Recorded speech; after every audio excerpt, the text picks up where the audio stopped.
Okay, I love and I bet the New England Patriots minus 3.5 in the first half over the Cleveland Browns this week. And I'll be the first one to admit I was wrong last week. I gave out on a lot of podcasts that maybe the Patriots were getting fat in their own heads and they were due for a letdown, but that wasn't the case. I mean, Vrabel's return was probably a bigger factor than even I thought. Trust me when I tell you the flat spot for New England is coming. It's not going to be this week, though. It might not be next week, but I think it could be in 2 weeks if you're looking ahead at Tampa Bay, but we're not looking that far ahead. We know at some point the market overreacts to everything, but not here. Last week, the Browns beat the Dolphins by 3+ scores.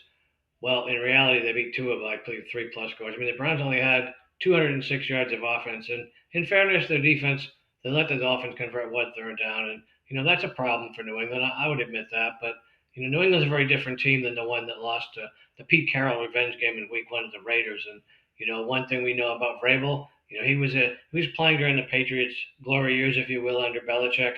He knows how to bury a team that you should bury and put them away. And I think that's a very beneficial thing to do. So New England will be up at the half by plenty. There's another thing here for New England. This will be their first home game in 28 days. That's a long time this time of year. While it may not matter to the Patriots, it's going to matter to the fans. That stadium will be probably as energized as it's been since Brady left. This will probably be my biggest wager of the season on the Patriots. Let's look at Gabriel. I mean, he's been efficient. Yep, he has. Didn't turn the ball over, threw 52 passes in London, and he only had to attempt 18 last week. And that was technically a road game for the Browns when they were in London. But this is Gabriel's first actual road start. It couldn't possibly come at a worse time for him. And look, I'm a New England fan. It's no secret. I love Drake May.